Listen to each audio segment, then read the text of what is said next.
और अगली बड़ी खबर जोधपुर से है, जहां एक भवन में 2 निगम पर विवाद हुआ है। पूर्व महापौर ने आपत्ति जताई है, घनश्याम ओझा ने जताई है आपत्ति। आम जनता को हो रही है इससे परेशानी।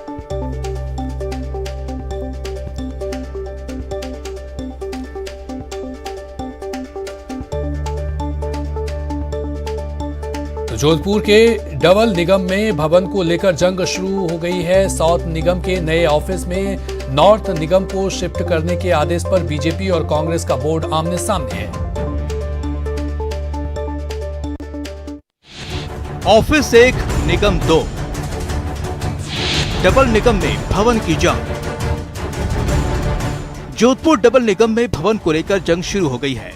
नॉर्थ निगम के पुराने ऑफिस से साउथ निगम के नए भवन में शिफ्ट करने का आदेश दिया गया, तो बीजेपी और कांग्रेस का बोर्ड आमने सामने आ गए हैं। इसको लेकर साउथ निगम के मेयर ने सरकार के फैसले पर ऐतराज जताया है। भारतीय जनता पार्टी ने कहा था कि 160 वार्ड गलत किए हैं, क्योंकि इतनी जोधपुर में रिक्वायरमेंट नहीं थी। फिर उसको उत्तर और दक्षिण 2 में डिवाइड किया, जबकि ये भी ज़रूरत नहीं थी। अब जब आपने उत्तर और दक्षिण कर दिया और उसके बाद उत्तर का भवन 1 डिसाइड कर दिया, फिर क्या उनकी प्रॉब्लम्स आई, उसके बाद कहा कि ये दक्षिण में, क्योंकि चलो ये प्रॉपर्टी सरकार की है और राजस्थान सरकार जो है डीएलबी इसमें कर रही है, इसलिए हमने उसका ये नहीं, हमें उनका स्वागत है। तो दूसरी तरफ उत्तर निगम की मेयर एक ही भवन में दोनों निगम के ऑफिस के फैसले को सही ठहरा रही है। इनका कहना है कि पुराना भवन काफी छोटा है, इसलिए यूडीएच मंत्री ने नए भवन में नॉर्थ निगम को शिफ्ट करने के आदेश दिए हैं। पूरे अधिकारी भी बैठने की वहाँ पे जगह नहीं है और सबसे बड़ी समस्या पार्किंग की वो भी आ रही है। और बार बार साउथ में जो हमारा सारी फाइलें और यहाँ पड़ी है, बार बार अधिकारियों को फाइल वहाँ लेकर आने में और हमको मीटिंग करने में भी परेशानी आ रही है। जो वहाँ का सभा कक्ष है वो भी छोटा है, अगर हम बोर्ड की मीटिंग भी करना चाहें तो वहाँ संभव नहीं है। दोनों निगम के एक ही ऑफिस पर विवाद के बीच निगम कमिश्नर का कहना है कि आदेश के मुताबिक 2 दिन में दोनों निगमों के लिए अलग अलग कमरों में व्यवस्था की जाएगी। जैसा कि माननीय मुख्यमंत्री महोदय ने परसों जो घोषणा करी थी कि दोनों निगम एक ही बिल्डिंग में चलेंगे, उसमें कार्रवाई हमने शुरू कर दी है। कोशिश ये रहेगी कि नॉर्थ एंड साउथ का सेपरेशन रहे, स्टाफ का भी और ऊपर तक भी, और दोनों के में सिमेट्री रहे।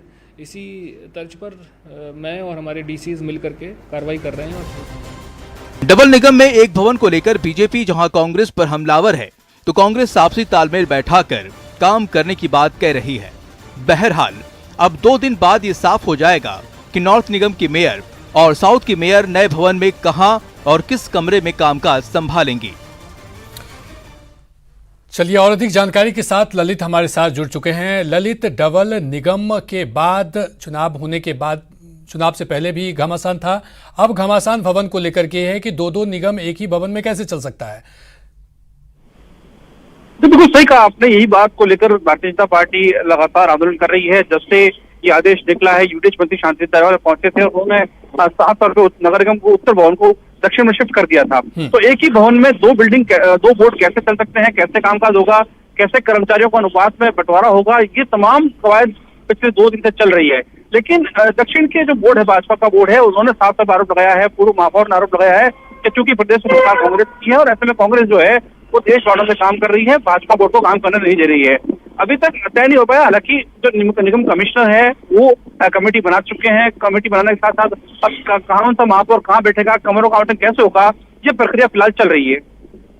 ललित, जब विवाद यहीं से शुरू हो गया भवन को लेकर के, तो आगे काम कैसे होगा? देखिए, निश्चित तौर पर अब एक ही भवन में जब 2 महापौर बैठेंगे और तमाम कर्मचारी बैठेंगे, तो ऐसे में आम जनता को काफी परेशानी होगी कि उन्हें समझ नहीं आएगा कि आखिर कहाँ जाना है। इसी बात की चुनौती को लेकर लगातार भारतीय जनता पार्टी आंदोलन कर रही है। कल महापौर विनीता सेठ ने साफ तौर पर आरोप लगाया था कि ये उन्हें परेशान करने की साजिश है और यही कारण है कि वो अब मुख्यमंत्री अशोक गहलोत पे अटैकिंग मोड पे हैं। तो अब यदि बीजेपी और कांग्रेस अब इस भवन को लेकर के एक दूसरे के सामने आ गए हैं, आरोप प्रत्यारोप का दौर जारी है, ऐसे में इसका सॉल्यूशन क्या है और इसको लेकर के क्या आला अधिकारी सामने आएंगे? फिलहाल सॉल्यूशन जो है नगर निगम कमिश्नर को करना है। कमिश्नर ने कमेटी बनाई है। कमिश्नर उस भवन के नक्शे को लेकर तब बैठे रहे, दोनों ही महापौर से अलग अलग उन्होंने वार्ता की है और अब कोई बीच का रास्ता निकालने की कवायद चल रही है।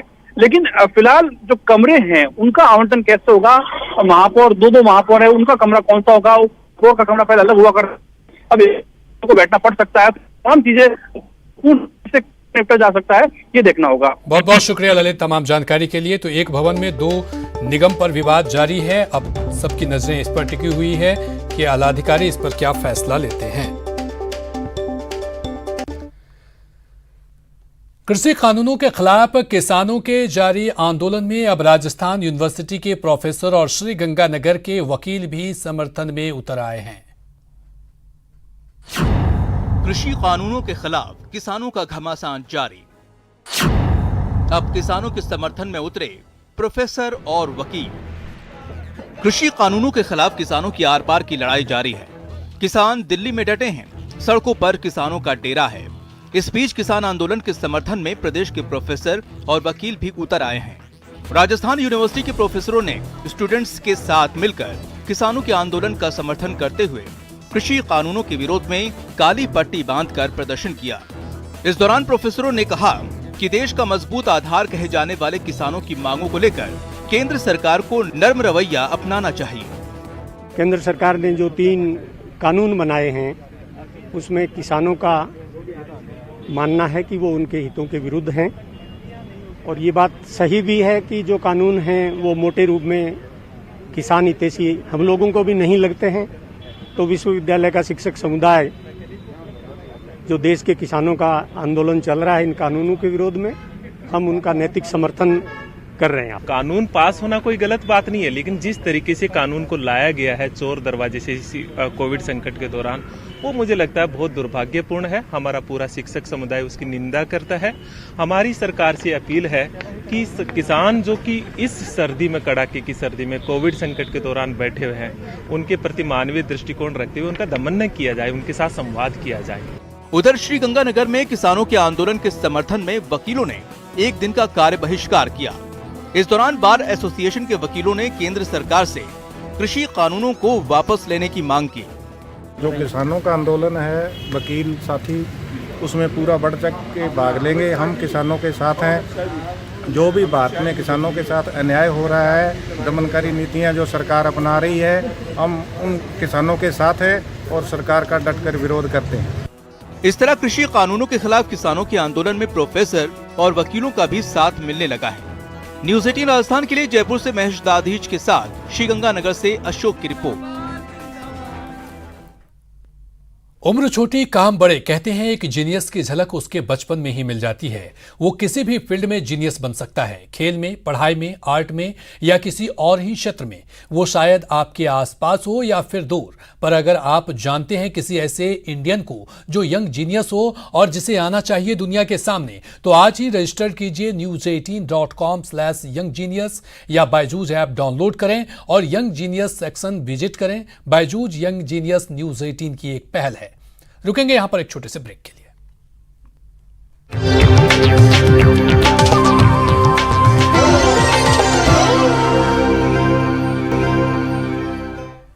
ब्रेक के बाद एक बार फिर से आप सभी का स्वागत है। चित्तौड़गढ़ जिले में पिछले 1 दशक से किसानों का गन्ने की खेती की ओर रुझान बढ़ा है, जिससे इन दिनों जिले के कई क्षेत्रों में सड़कों के किनारे गन्ने की चरखियां और गुड़ बनाने के कुटीर उद्योग को फलता फूलता देखा जा सकता है। कई गांवों में इन दिनों सैकड़ों की संख्या में गुड़ बनाने की छोटी छोटी फैक्ट्रियां चल रही है। यहां अच्छी क्वालिटी का गुड़ औसतन 40 रुपए प्रति किलो के हिसाब से बेचा जा रहा है। खास बात यह है कि यहां का गुड़ प्रदेश के दूसरे क्षेत्रों के साथ गुजरात में भी अपनी पहचान बनाने लगा है।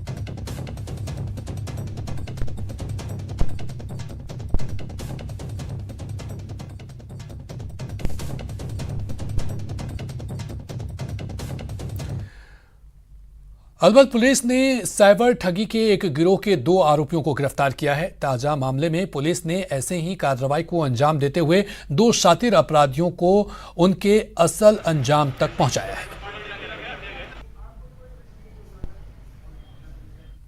टकलूबाजी से अब शिफ्ट होकर हम लोग साइबर क्राइम की तरफ जा रहे हैं और अलवर ही नहीं बल्कि पूरा मेवात क्षेत्र, पूरा हरियाणा का टचिंग जो अपना बॉर्डर एरिया है, जो अपना भरतपुर का पूरा एरिया है, वो भी इस पर्टिकुलर क्राइम में काफ़ी ज़्यादा इन्वॉल्व होता जा रहा है। पैन इंडिया की जो पुलिस है वो यहाँ पर आकर दबिश देती है, रेड डालती है और लोगों को पकड़ कर लेके जाती है।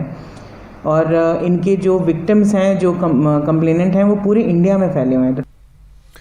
और पिछले 15 साल से पाकिस्तान विस्थापित एक हिंदू परिवार हिंदुस्तान की नागरिकता लेने के लिए तरस रहा था। उसे आखिरकार भारत की नागरिकता हासिल हो ही गई। इसके बाद परिवार की खुशी का ठिकाना नहीं रहा। नागरिकता मिलते ही परिवार के 8 सदस्य इस तरह खुश हुए मानो उन्हें दूसरा जीवन मिल गया है। 15 साल पहले नीलम और उसके परिवार के 8 सदस्य पाकिस्तान से अजमेर जाकर रहने लगे थे। वहां उन्हें कई तरह की परेशानियों का सामना करना पड़ रहा था। अब राजस्थान सरकार के गृह विभाग ने परिवार के 8 सदस्यों को हिंदुस्तान की नागरिकता का सर्टिफिकेट दिया है।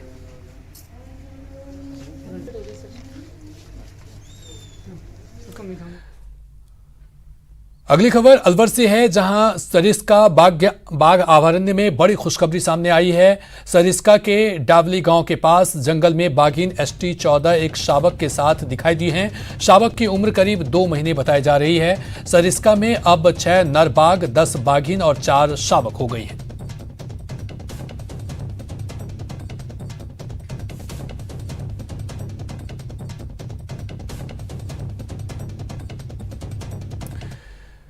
न्यूज 18 राजस्थान की खबर का बड़ा असर हुआ है। MBS अस्पताल के ब्लड बैंक में अब खून का टोटा दूर होने जा रहा है। UDH मंत्री शांति धारीवाल की पहल पर अगले कुछ दिनों में 10,000 यूनिट ब्लड का स्टोरेज होने जा रहा है। आज जिला कलेक्टर, IG मेडिकल कॉलेज के प्राचार्य, अस्पताल अधीक्षक की मौजूदगी में हारौती विकास मोर्चा के पदाधिकारियों और कार्यकर्ताओं की पहल पर विशाल रक्तदान शिविर का आयोजन किया गया है। ब्लड बैंक में रक्त की कमी हो गई थी। थैलेसीमिया के बच्चे, सीवियर एक्सीडेंटल केस और डिलीवरी केस, इनके लिए 4-5 दिन बाद इस तरह की स्थिति हो गई थी कि ब्लड डोनेशन उनको ब्लड नहीं मिलता। इसकी जैसी जानकारी धारीवाल साहब को मिली, उन्होंने हमें निर्देश दिए कि कोटा में इसको एक मुहिम की तरह आप स्टार्ट करें। तो आज 1 तारीख से हमने इसको मुहिम की तरह स्टार्ट करा है। आज हमने पहला कैंप लगाया, लोगों को हमने। झालावाड़ जिले में राशन कार्ड की आधार से सीडिंग करने के दौरान चौंकाने वाला खुलासा हुआ है। जहां जिले में करीब 4,000 बेटियां शादी के बाद अपने ससुराल चली गई, लेकिन उनके नाम का राशन मायके और ससुराल दोनों जगह से उठता रहा। साथ ही करीब 2,000 अन्य ऐसे लोग हैं जिनकी या तो मृत्यु हो गई या वो कहीं और बस गए, लेकिन उनके नाम से अभी भी राशन उठा लिया जा रहा है।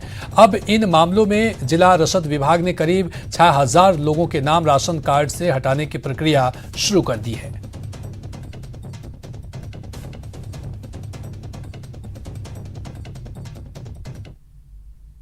ये राशन कार्ड से हटाए जा रहे हैं, जिनके 2 बार जुड़ी हुई है यूनिट्स, या तो शादी के कारण से ऐसे कई बार फर्जी यूनिट्स भी जुड़ी होती हैं, उनके केवल नाम ही हटाए जा रहे हैं। विभाग से रिकवरी के संबंध में इस तरह का कोई अभी तक तो निर्देश प्राप्त हुआ नहीं है। जैसे ही कुछ निर्देश प्राप्त होते हैं उसके अकॉर्डिंग रिकवरी का कार्रवाई करते हैं। और प्रदेश के खिलाड़ियों के लिए जल्द ही राहत की खबर आने वाली है। जी हां, A और B कैटेगरी के खिलाड़ियों को आउट ऑफ टर्न नौकरी दिए जाने के बाद अब प्रदेश के C कैटेगरी के 450 खिलाड़ियों को सरकारी नौकरी दिए जाने की कवायद सरकार ने तेज कर दी है। इसके लिए स्क्रीनिंग का काम तेजी से किया जा रहा है। जल्द ही इन खिलाड़ियों को भी आउट ऑफ टर्न नौकरियां दी जाएंगी।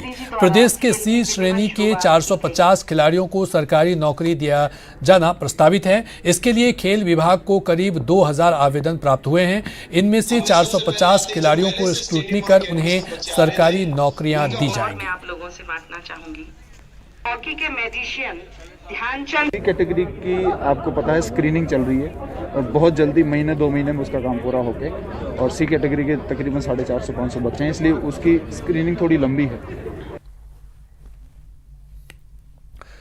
और अब बात मिशन मास्क की, जहां श्रीगंगानगर जिला प्रशासन मिशन मास्क के जुटा हुआ है। बिना मास्क घूम रहे लोगों को मास्क वितरित किए जा रहे हैं और उनसे कोरोना गाइडलाइंस की पालना की भी समझाइश की जा रही है। लेकिन बावजूद इसके हाल क्या है ये भी देख लीजिए। श्रीगंगानगर में अधिकांश लोग सड़कों पर बिना मास्क घूम रहे हैं और अजीबो गरीब बहाने बनाकर प्रशासन की आंखों में धूल झोंकने का प्रयास कर रहे हैं।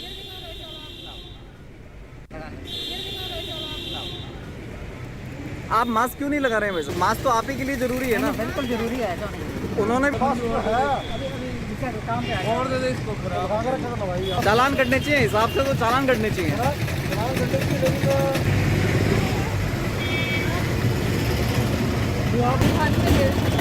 लगाया हुआ था, आप मास्क क्यों नहीं लगा रहे? चलिए अब बात शेखावाटी की, जहां शादियों में नए ट्रेंड की है, जहां अब लड़कों के साथ साथ लड़कियों की बिंदौरी निकाली जा रही है और खासकर घोड़ी पर बिंदौरी निकालने का ये ट्रेंड शेखावाटी में सबसे टॉप पर है। ये तस्वीरें हैं झुंझुनू के चिड़ावा की, जहां पर वो सभी रस्में निभाई जा रही है जो बेटे की शादी के वक्त निभाई जाती है। वक्त के साथ हालात बदले और बेटियों को भी बेटों की तरह घोड़े पर बैठाने का जो ट्रेंड चला है, उससे खुद बेटियां अपने आप को गौरवान्वित महसूस करती हैं।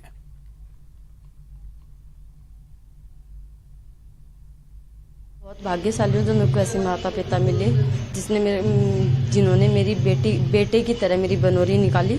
ऐसे माँ बाप सबको मिले। मैंने अपनी बेटी को बेटों से ज़्यादा पाला है। उनकी इच्छा थी कि मैं भी लड़कों की तरह घोड़ी पे बैठ के बिनोरी निकालूं, तो मैंने उनकी इच्छा को पूर्ण किया। मेरी आत्मा बहुत ही, मैं खुश हूँ, इतना खुश हूँ कि मैं बता भी नहीं सकता। इस कोरोना काल के अंदर मैं सब चीज़ों का पालन। उधर आवासीय योजनाओं की लॉटरी का इंतजार खत्म हो चुका है। 7 दिसंबर को MGD वीकेंड होम की लॉटरी निकलेगी, जबकि बाकी आवासीय योजनाओं के लिए शीघ्र ही वरीयता निर्धारण लॉटरी आयोजित की जाएगी। आवासन मंडल आयुक्त पवन अरोड़ा ने जानकारी दी है कि आबू रोड, उदयपुर, बांसवाड़ा, भीलवाड़ा और जोधपुर की आवासीय योजनाओं की लॉटरी भी इसी महीने निकलेगी।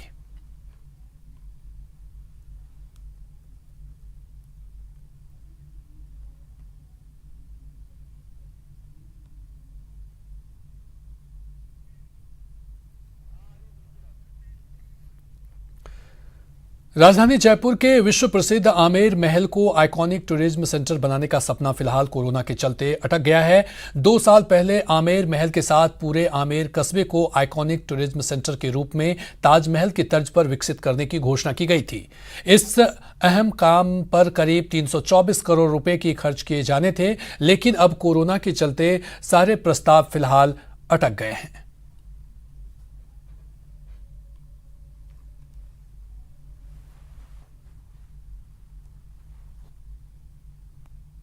आमेर कस्बे को कवर किया गया है ताकि आमेर कस्बे की हेरिटेज भी सुरक्षित रहे और आमेर कस्बे में जो प्रॉब्लम्स हैं ड्रेनेज की, सीवरेज की, लाइटिंग की, वो भी दूर हो, क्योंकि पर्यटक जब यहाँ आमेर घूमने के लिए। आमेर महल को जब देश की चुनिंदा 10 आइकॉनिक टूरिज्म साइट के लिए चुना गया था, तब ये उम्मीद थी कि जल्द ही आमेर का विश्व स्तरीय विकास होगा। 324 करोड़ रुपए के प्रस्ताव बनाए गए थे। और इसी के साथ फिलहाल इस बुलेटिन में इतना ही। नमस्कार।